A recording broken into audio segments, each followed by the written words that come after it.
Welcome back to the morning show. I'm hanging out here with Frank Reeves, the superintendent of East Grand School District. And Frank, you were a teacher for 17 years. Yep. Now you're a superintendent, you've been a principal. I mean, you've seen both sides of the fence. When you were a teacher, are there things you wish you could go back and explain to yourself, saying, if you only were a superintendent, you'd understand. You wouldn't think that way. Are there some viewpoints now that you can maybe share with us that kind of help people understand, oh, there's a lot of juggling going on? Right. Yes, there's budgetary. Almost everything I did, probably. Especially everything I did when I was like, what does that administrator know? I'm the one teaching these kids. They don't know anything. Mm-hmm. I'd love to change all that, because now that I am on the other side of the door, the wall, it is tremendously different than what I perceived it to be. When you can finally take the perspective that you know what, every superintendent I ever had and every principal that I ever cussed for doing the wrong thing or making my job more difficult really had the best interests of kids in mind. It probably wasn't an easy decision for them. They weren't trying to torture you or whatever it might have been thought at the time. Yeah. So I would definitely go back and have a different viewpoint as a teacher. Is it common for superintendents to have as much experience as you have as a teacher? You know, or do some people just go straight into administration? It's really interesting. I meet a lot of superintendents that have never taught. I just think you must come with such a great foundation to have seen both sides and been through those frustrations. Right. And I, for whatever reason, my career path led to being all rural. I've never taught in a place bigger than, Powell, Wyoming, had a population of 5,000. That was the biggest, right? That's considered pretty big around here. That was the big time. Yeah. And so my path has led rural, and I still kind of feel that way, that if I went to an urban area, I feel like I'd be a little bit lost. Like I wouldn't have that kind of experience. But I do like to think I have a pretty good feel for rural kids, rural American, the plights of and difficulties of one, educating a rural student and just raising a rural student. So I'm guessing a big part of your role is budgets and looking at future revenues, stuff like that. We lost our mine and mill. I shouldn't say we lost it, but it's on its way out kind of deal. There will be some revenues that are disappear, I assume, for the school district as well. Are there some challenges coming up that you foresee, or not as much? Right. It's the way finance goes in the state of Colorado is pretty interesting. We won't lose the money. Where we'll lose money is when we lose kids. Okay.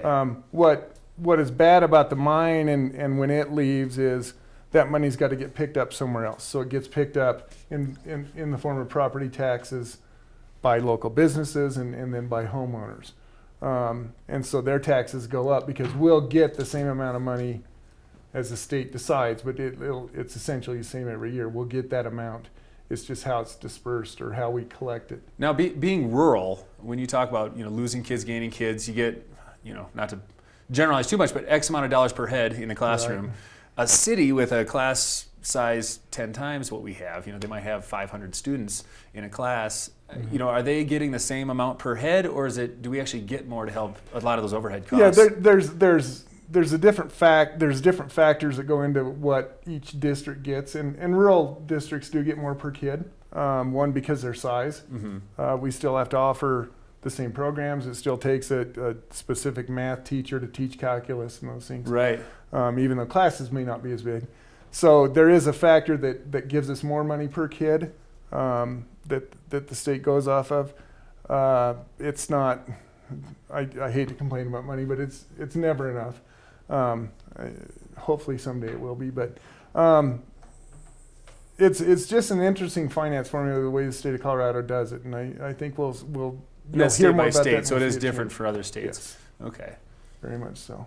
Well, let's talk about some of those programs that we do offer, because we do have some pretty amazing programs going on. I know we generally mentioned curricular and extracurricular stuff.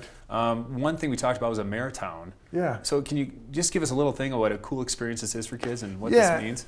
A Maritown it's a program run by the Daniels Fund, or the Young American Center for Financial Education.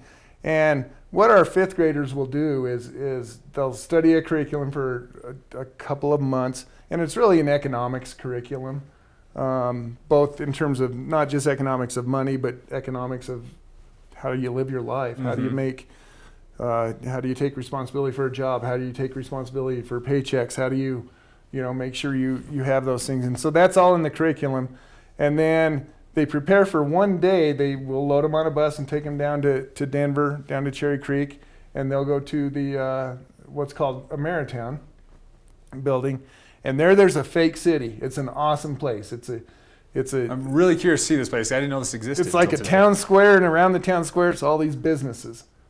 And the kids have applied for jobs. Oh, so they've already been hired. They know where they're heading when they get there. Yep, and they'll work in these businesses. Some will be managers of the store. Some will be accountants. We'll have a doctor, a police officer, a DJ, which is probably the kid's favorite job, is being a DJ. So they run the town for 3 or 4 hours, and they get money. So there's a lot of exchanging going on, interacting. It's like how a town really works and how you support each other. And they do learn if you don't spend your money, you don't get anything, and the economy doesn't work. Is there an old retired guy collecting Social Security? There should be. I'd apply for that job. I've been a few times, and it's like I always just kind of want to sit on the bench, with my brown bag. Yeah, exactly. I'll be Otis from Mayberry RFD or whatever. And how old of kids are we talking with this? Well, this year it's 5th grade. Okay. In years past, we did the middle school, and the program's really 5th through 7th grade. The program works well for. Just gives them kind of that eye-opening experience to say, wow, this is what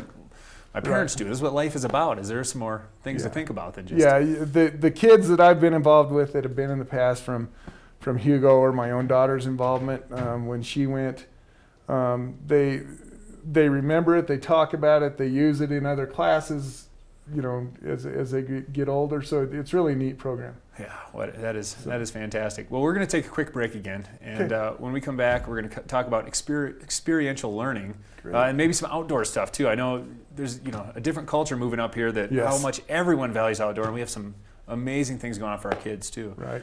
With regards to that. Once again, hanging out with Frank Reeves, Superintendent of East Grand School District. We're going to take a short break, refresh that coffee, and maybe pull that scone out of the oven. I'm hungry, so we'll be back.